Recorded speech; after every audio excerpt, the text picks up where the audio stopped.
Hi, my name is Brad. I'm a veteran. I retired at 57, and I wanted to talk a little bit about the tools that I used. I've talked previously about how I made the decision to be able to retire early, and I've talked a little bit about the tools, but I want to talk a little bit more in depth about at least one of them. Bolden is the primary one that helped me, but that's not the one I'm going to talk about today.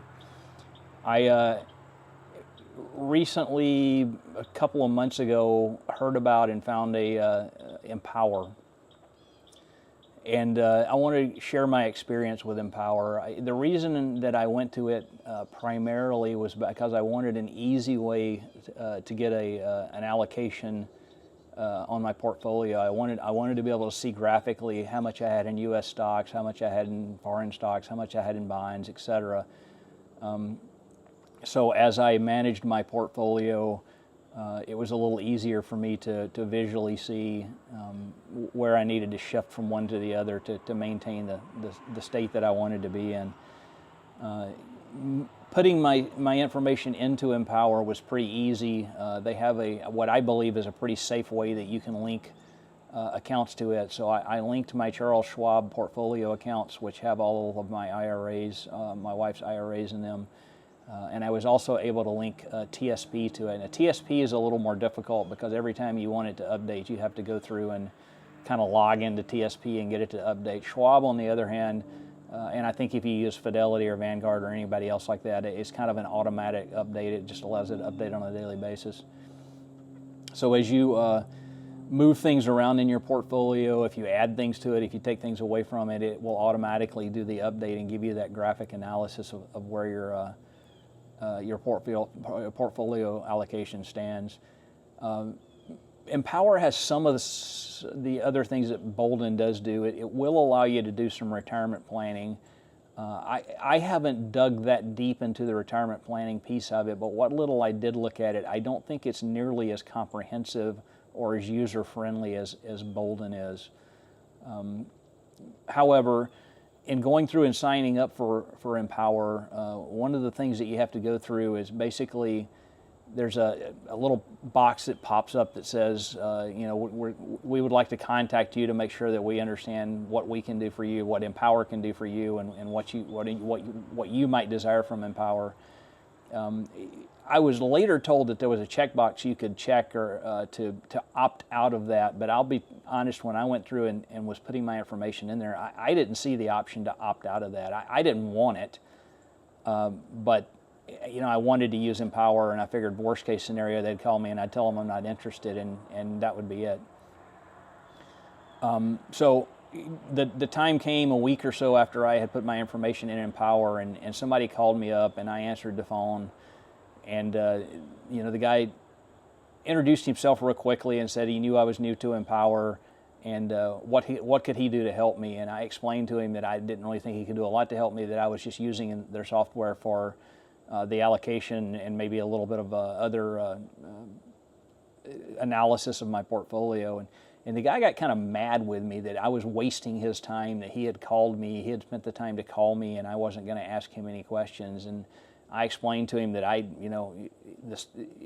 he had kind of opted me into this, and I didn't feel like I had the option of opting out of it. That I was nice enough to answer the phone when he called and let him know where I was. And he informed me at that point that there was a checkbox there, and I informed him that I never saw a checkbox. But anyway, we kind of parted ways then. Fast forward about 2 months later to a couple of weeks ago, and I had somebody else from Empower reach out to me again. He said he understood what I was doing with the system, but that he believed he could assist me, and he wanted to offer me an analysis of my portfolio and take a few minutes to explain to me what he had been able to analyze and some recommendations that he might be able to make. That there was no that I wasn't going to be locked into anything because I did this. It was just him offering an opportunity to help me. So I took him up on that offer, and he called me up about a week later. We had set a time, and he contacted me a week later and gave me a presentation.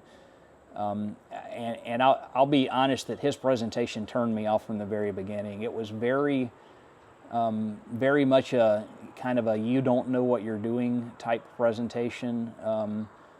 You're going to fail if you keep doing things on your own. We can do this much better than you can.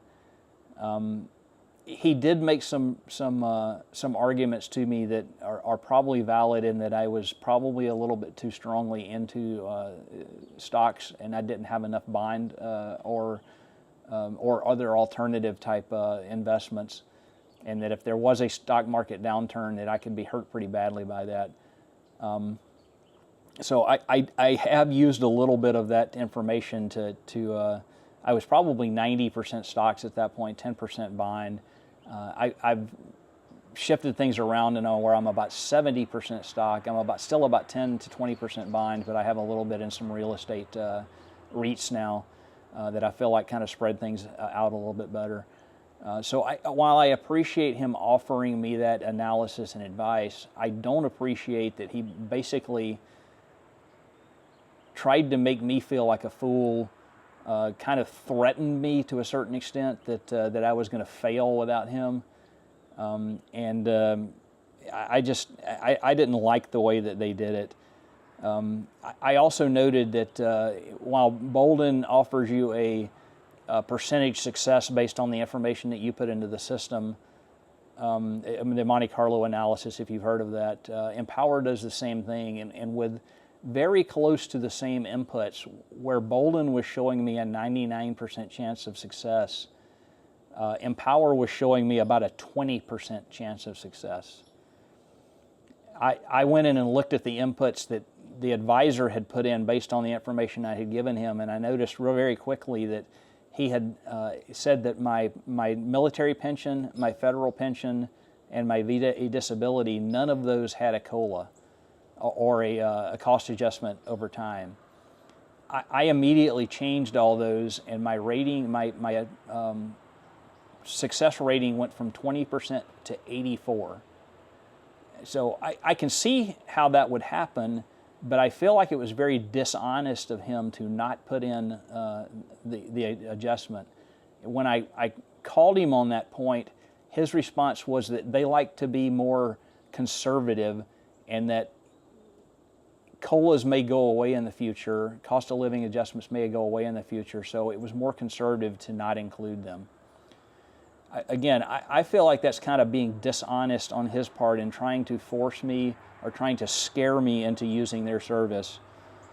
The other thing that I noticed in their retirement analysis is going through Boldin, I can set up kind of a go-go, a slow-go, and a no-go spending plan by if I enter travel for the next 5 years at $20,000 a year, and then in the following 5 years for $10,000 a year, and then the following 5 years for $5,000 per year, it kind of creates that go-go, no-go, slow-go account.